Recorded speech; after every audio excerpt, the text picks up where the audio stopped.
आज इतना कह करके मैया तो काम से लग गई। भगवान बैठे थे और ऐसे बैठ गए भगवान जैसे कोई बिल्कुल नादान बालक बैठ जाता है। और मैया काम से लग गई।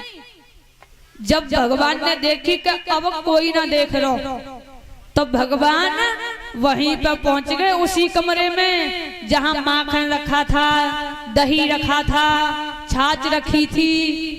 भगवान उसी कमरे में पहुंच गए और भगवान ने एक लाठी ले ली, हाथ में लाठी, और लाठी लेकर के भगवान देह मथनिया में, देह मथनिया में, देह मथनिया में आज भगवान लाठी मारने लगे और मथनिया भट्ट भट्ट फूटने लगी।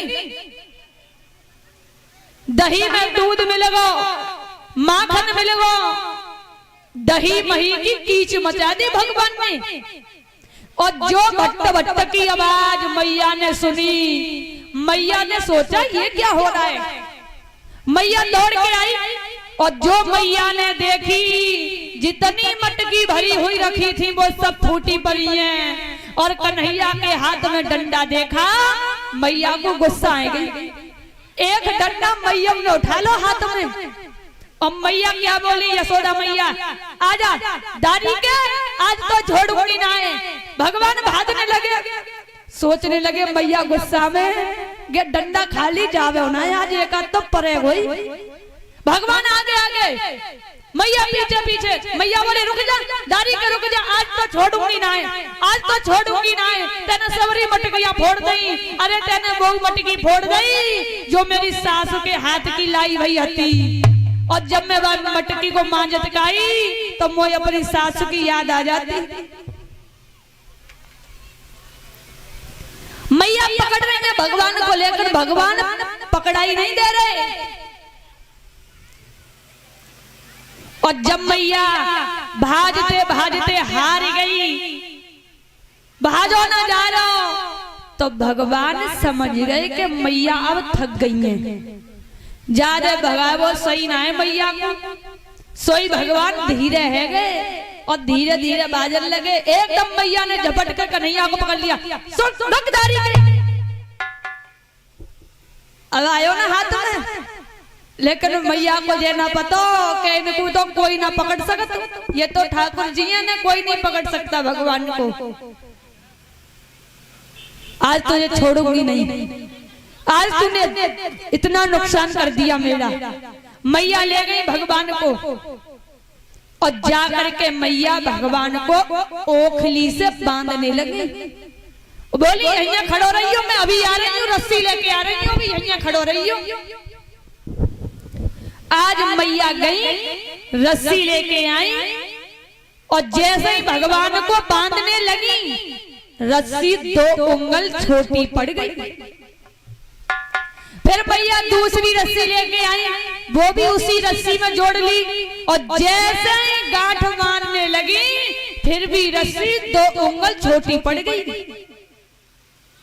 मैया दोबारा गई, तीसरी रस्सी लेके आई, वो भी जोड़ ली और जैसे ही गांठ लगाने वाली थी, रस्सी 2 उंगल छोटी पड़ गई।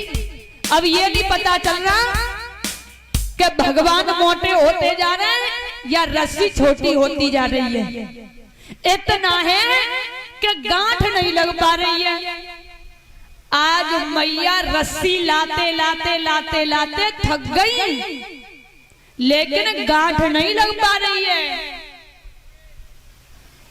और जब मैया हार गई, पसीना आ गया, घबराने लगी ये क्या हो रहा है, तो भगवान समझ गए मैया को ज्यादा परेशान करना ठीक नहीं है। तो भगवान पहली रस्सी में ही बंध गए, पहली रस्सी में ही। वो तो भगवान को अपना छोरा समझ के बांध रही थी, लेकिन भगवान को अगर कोई बांध सकता है तो भक्ति ही बांध सकता है। साधारण इंसान भगवान को बांध नहीं सकता।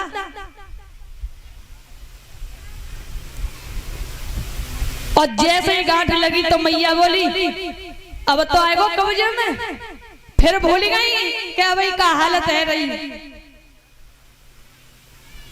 आज मैया कन्हैया को बांध करके ओखली से बांध दिया। मैया फिर अपने काम से लग गई। मैया पे तो इतना काम रहते मैया को फुर्सत ना मिलता। 9 लाख गई आई बाबा की, बड़ा ही काम रहे मैया यशोदा पे।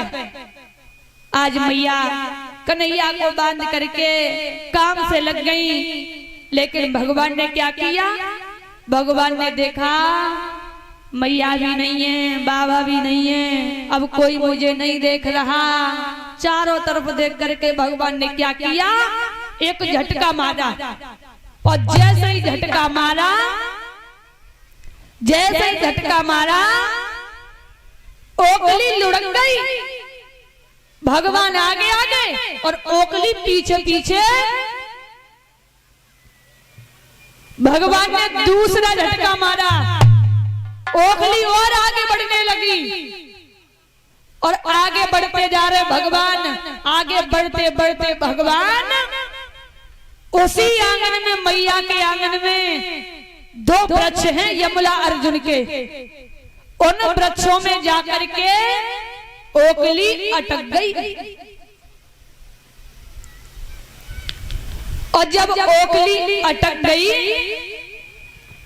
भगवान ने तीसरा झटका मारा, एकदम दोनों वृक्ष टूट गए, और उन दोनों वृक्षों में से 2 पुरुष प्रकट हो गए।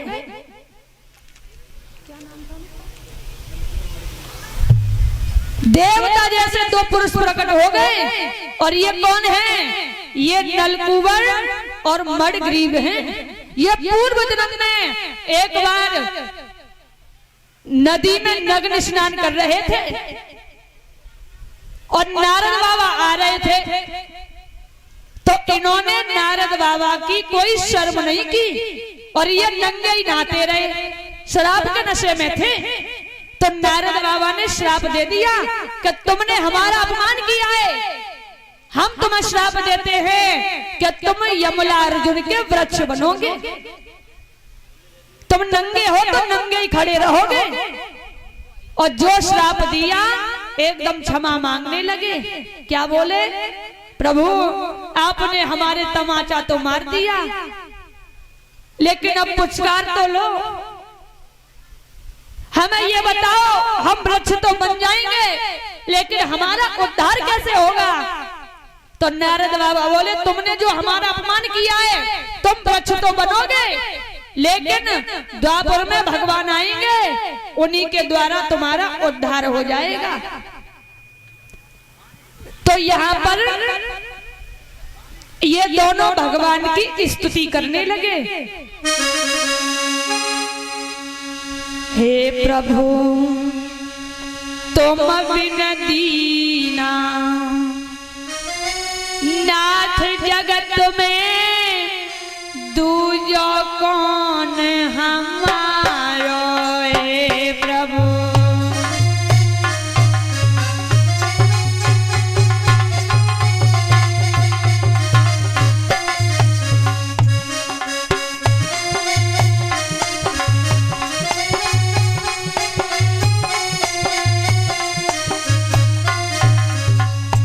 तालियां बजाएंगे सभी भक्त। आज ये दोनों भगवान की प्रार्थना करने लगे। हे प्रभु तुम बिन दीना नाथ जगत में दूजो कौन हमारो। हे प्रभु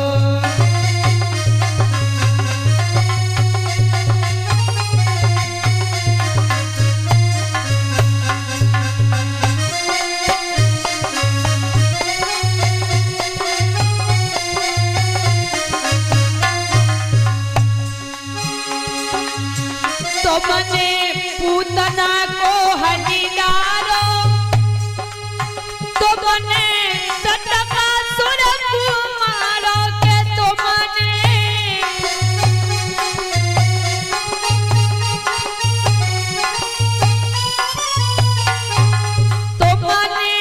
पूतना को डारो तुमने सतका सुर कुमारो के तुमने तृणा व्रत संहारो। हे प्रभु तुम बिन दीना नाथ जगत में दूजो कौन हमारो। हे प्रभु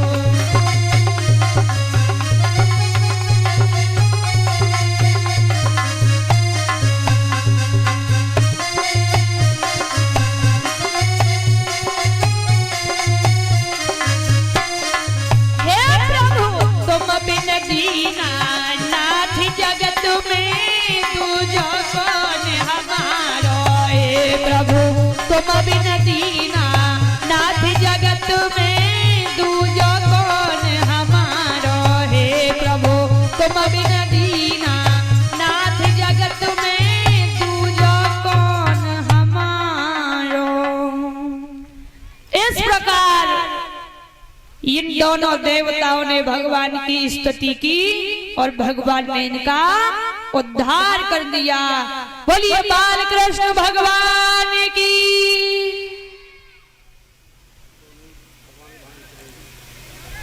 भगवान के धाम को चले गए दोनों, जहां से आए थे वहीं चले गए। और इधर जो वृक्षों के गिरने की आवाज सभी ग्वाल वालों ने सुनी, दौड़ करके भगवान के पास आ गए। वृक्ष टूटे हुए देखे, सभी घबरा गए। सोचने लगे भैया ये क्या हुआ, ये वृक्ष कैसे गिरे पड़े हैं। हमारो कन्हैया लाला इन वृक्षन को गिरा ना सके, जरूर कंस ने कोई ना कोई राक्षस भेजा होगा। अब हम इस गोकुल को छोड़ देंगे। वो कंस कन्हैया के पीछे ही पड़ गए। चलो भैया, अब वो कंस हमें गोकुल में रहने नहीं देगा, वो कोई ना कोई राक्षस भेजता ही रहता है। हमारे कन्हैया के प्राण संकट में हैं। चलो भैया, अपने अपने सामान को गाड़ियों में भर लो, चलो यहाँ से हम कहीं और जा करके रहेंगे। आज सभी ग्वाल वालों ने गाड़ियों में सामान भर लिए और सभी वहां से चल दिए। कहां पहुंच गए? वृंदावन में। पहले ये वृंदावन तुलसी का वन था, क्योंकि तुलसी को वृंदा कहते हैं। ये जालंधर की पत्नी थी वृंदा, और भगवान ने इसके पति को मारा था। और जिस जगह पर वृंदा सती हुई थी, उसी जगह पर तुलसी का पौधा उत्पन्न हो गया था। इसीलिए वृंदावन कहते हैं। तो हम भी तालियां बजाते हुए वृंदावन को चलेंगे।